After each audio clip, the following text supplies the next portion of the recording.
Now, where's my pen? I'm sure it was here. I'm sure I put it there. Where could it be? No, it's not there. Oh dear. I'll have to go and find another one.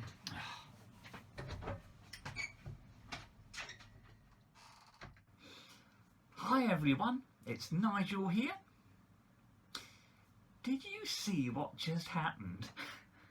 I was unable to find my pen because someone had hidden it. I wonder who it was. But funnily enough, it reminds me actually of the story that we're going to look at today from the Bible. And we find it in the book of Joshua.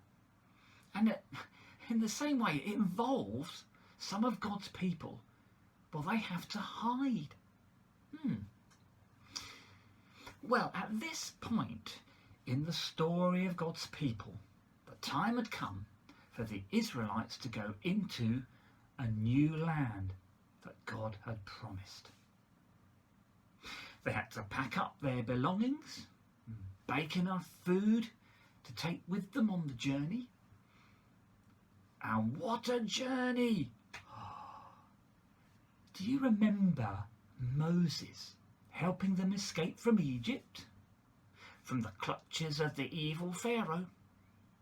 And then, because they were disobedient to God, they had to wander the desert for 40 years.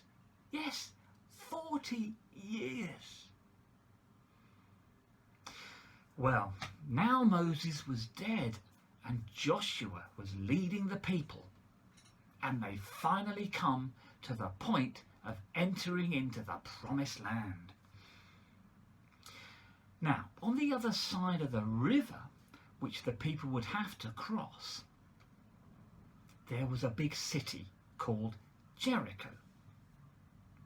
Now, this was the first town that the army of Israel would have to take by force. And it was surrounded by a huge wall. Joshua had a plan.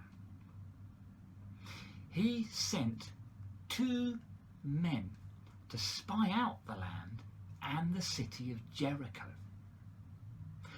But they would have to be careful that they were not caught by the soldiers of the king of that land. And so they crept up to the city walls, knocked on the door of a house, which is built into the wall actually. I mean, that's how thick the walls were.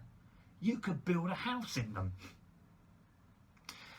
When the door opened, they were greeted by a woman who invited them in. Her name was Rahab. Well, that was fortunate, wasn't it? Well, no, not really. I mean, clearly, God is taking care of the spies. You see, God always looks after those who trust him.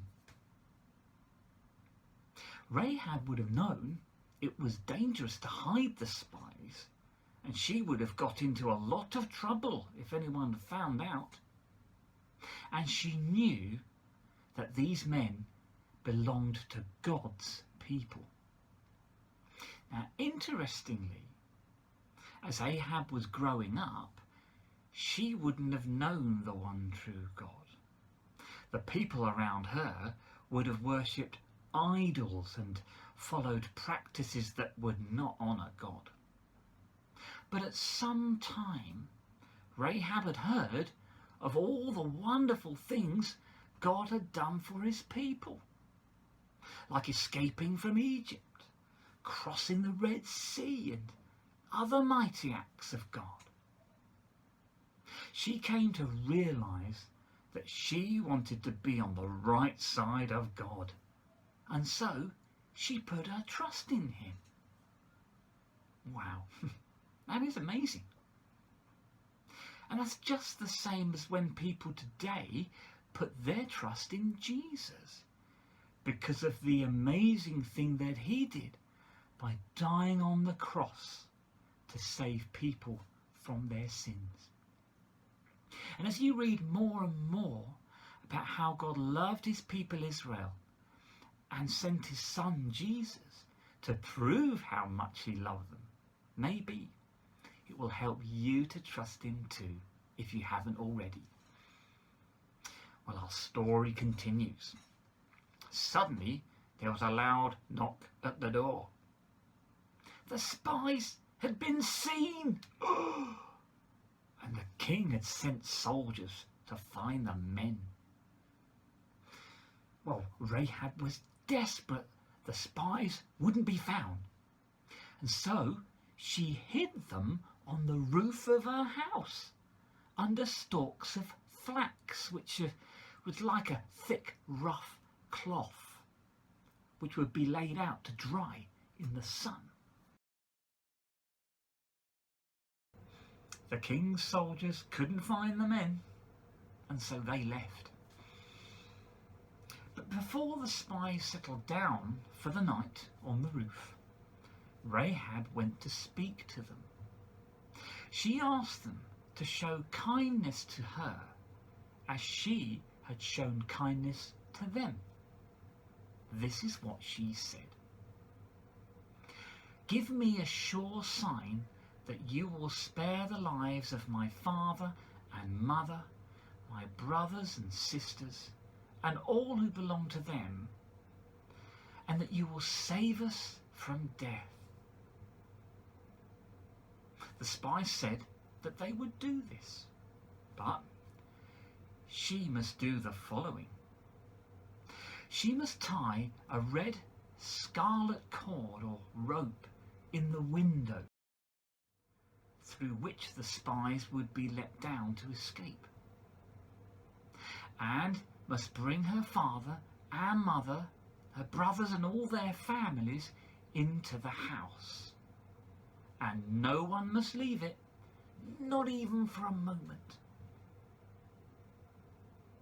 And so Rahab gave the spies some instructions so that they would be kept safe. She told them to go into the hills where they would not be found and stay there for 3 days. After that, it would be safe for them to return to their camp. Well, as expected, God kept the spies safe on their way back to Joshua.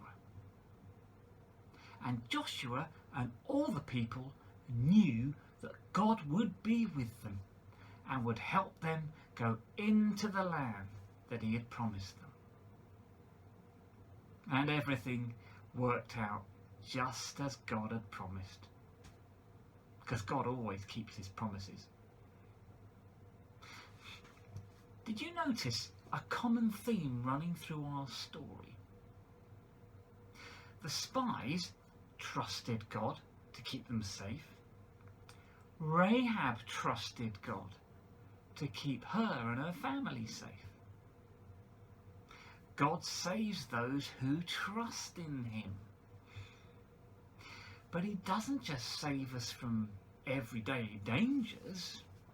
He can save us from the worst thing in the world, sin.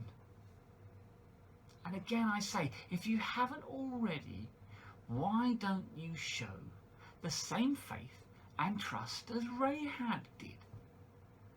And you will know God's protection in your life now and forever. Well, that's the end. Thank you for listening. I'm going to go and look for my pen. Bye for now.